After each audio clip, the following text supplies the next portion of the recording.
नमस्कार। वेदांता ने हाल ही में अपने Q3 यानी तीसरी तिमाही के नतीजे पेश किए हैं और आपको बता दूं, ये नंबर्स सिर्फ अच्छे नहीं हैं, ये ऐतिहासिक हैं। कंपनी ने अपना अब तक का सबसे बेहतरीन क्वार्टर दिया है। तो चलिए आज जरा गहराई से समझते हैं कि इन रिकॉर्ड तोड़ आंकड़ों के पीछे की कहानी क्या है और इससे भी जरूरी आगे के लिए कंपनी की क्या तैयारी है। तो आज हम 5 जरूरी बातों पर गौर करेंगे। सबसे पहले उन रिकॉर्ड बनाने वाले आंकड़ों को देखेंगे, फिर ये जानने की कोशिश करेंगे कि आखिर कंपनी ने ये कमाल किया कैसे। इसके बाद वेदांता के सबसे बड़े प्लान यानी डीमर्जर को समझेंगे। भविष्य के लिए उनका क्या नजरिया है उस पर बात करेंगे और आखिर में कुछ अच्छी और कुछ चिंता वाली बातों पर भी एक नजर डालेंगे। तो चलिए सबसे पहले बात करते हैं उन नंबर्स की जो हेडलाइंस बना रहे हैं। ये तिमाही वेदांता के लिए वाकई में एक मील का पत्थर साबित हुई है। सबसे पहले बात रेवेन्यू की। इस तिमाही में कंपनी ने 45,899 करोड़ रुपए का रेवेन्यू दर्ज किया।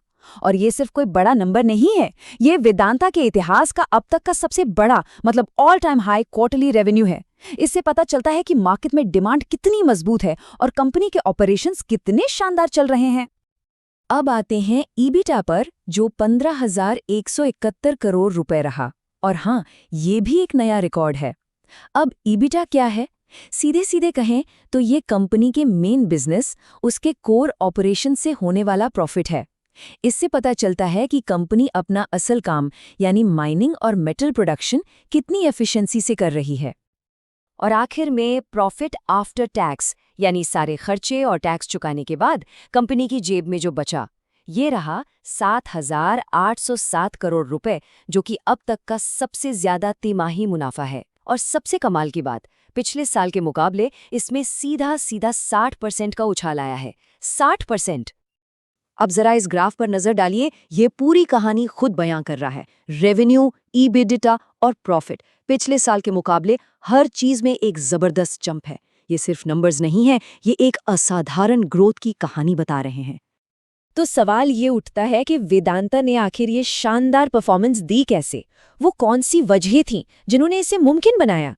चलिए कंपनी के इंजन रूम में झांकते हैं और पता लगाते हैं। लेकिन आगे बढ़ने से पहले ईबिटा को एक बार और समझ लेते हैं। आसान भाषा में ये कंपनी के कोर बिजनेस से होने वाला कैश प्रॉफिट है, जिसमें से ब्याज और टैक्स जैसी फाइनेंशियल चीजें नहीं घटाई जाती। इससे पता चलता है कि कंपनी अपना मेन काम कितनी अच्छी तरह से कर रही है, मतलब उसकी ऑपरेशनल हेल्थ कैसी है। इस सफलता के पीछे सबसे बड़ा हाथ रहा है कंपनी के एल्यूमिनियम बिजनेस का। प्रोडक्शन तो रिकॉर्ड लेवल पर हुआ ही, लेकिन असली कहानी है कॉस्ट में। कंपनी ने पिछले 17 क्वार्टर्स में यानी करीब करीब 4 साल में अपनी सबसे कम प्रोडक्शन कॉस्ट हासिल की है। इसका सीधा मतलब है कि वो हर टन एल्यूमिनियम पर पहले से कहीं ज्यादा कमा रहे हैं। एल्यूमिनियम के साथ साथ जिंक बिजनेस ने भी जबरदस्त काम किया। भारत हो या विदेश, दोनों ही जगह प्रोडक्शन के नए रिकॉर्ड बने। और सिर्फ प्रोडक्शन ही नहीं, कॉस्ट भी पिछले 5 सालों में सबसे कम रही, सिर्फ $940 प्रति टन। ये दिखाता है कि कंपनी स्केल भी बढ़ा रही है और खर्च भी घटा रही है। अब आते हैं उस खबर पे जो शायद सबसे बड़ी है और कंपनी का भविष्य पूरी तरह बदल सकती है, और वो है डीमर्जर। एक बड़ी वेदांता को 6 अलग-अलग स्पेशलिस्ट कंपनीज में बांटने का एक बहुत बड़ा प्लान। लेकिन ये डीमर्जर होता क्या है और कंपनी ऐसा क्यों कर रही है, ये समझना बहुत जरूरी है। देखिए, डीमर्जर का मतलब है एक बड़ी कंपनी को कई छोटी फोकस्ड कंपनियों में तोड़ देना। वेदांता प्योर प्ले कंपनियां बनाना चाहती है, मतलब एक कंपनी सिर्फ एल्यूमिनियम पर फोकस करेगी, दूसरी सिर्फ ऑयल एंड गैस पर, तीसरी सिर्फ जिंक पर वगैरह। मकसद ये है कि हर बिजनेस अपने आप में एक स्पेशलिस्ट बन जाए और इन्वेस्टर्स को उसकी असली वैल्यू साफ साफ दिखे। तो ये सब होगा कब? चलिए टाइमलाइन पर एक नजर डालते हैं। एनसीएलटी से अप्रूवल मिलने के बाद कंपनी का टारगेट है कि अगले 12 से 15 महीनों में इस पूरी प्रक्रिया को अंजाम दे दिया जाए, ताकि ये नई कंपनियां जल्द से जल्द शेयर मार्केट में लिस्ट हो सकें। तो ठीक है, पिछला क्वार्टर शानदार था, डीमर्जर का प्लान भी तैयार है, लेकिन अब आगे क्या? भविष्य में वेदांता के लिए क्या रखा है? आइए कंपनी के फ्यूचर आउटलुक पर बात करते हैं। कंपनी भविष्य को लेकर काफी पॉजिटिव दिख रही है। मैनेजमेंट का अनुमान है कि इस फाइनेंशियल ईयर के आखिर तक कंपनी का सालाना EBITDA $6 बिलियन को भी पार कर सकता है। अगर ऐसा होता है तो ये कंपनी के इतिहास का सबसे ऊंचा लेवल होगा। अब ये भरोसा आ कहाँ से रहा है? इन आने वाले बड़े प्रोजेक्ट्स से। FY27 में कई बड़े प्रोजेक्ट्स लाइन में हैं, जैसे नई बॉक्साइट और कोल माइंस का शुरू होना और पावर प्लांट में नई टरबाइन का लगना। ये सब मिलकर न सिर्फ प्रोडक्शन बढ़ाएंगे बल्कि कॉस्ट को भी नीचे लाएंगे। कंपनी के CFO अजय गोयल ने इसे बहुत अच्छे से समझाया है। उनके शब्दों में, ये डीमर्जर वेदांता को ग्रोथ के एक नए दौर में ले जाएगा, जहां ये क्रिटिकल मिनरल्स, एनर्जी ट्रांजिशन और टेक्नोलॉजी का एक पावर हाउस बनेगा। ये एक बहुत बड़ा विजन है।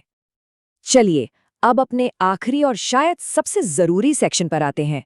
देखिए, किसी भी कंपनी की पूरी तस्वीर सिर्फ अच्छी बातें सुनकर नहीं बनती, इसलिए एक बैलेंस नजरिया रखते हुए कुछ ग्रीन फ्लैग्स यानी अच्छी बातों और कुछ रेड फ्लैग्स यानी चिंता के विषयों पर बात करते हैं।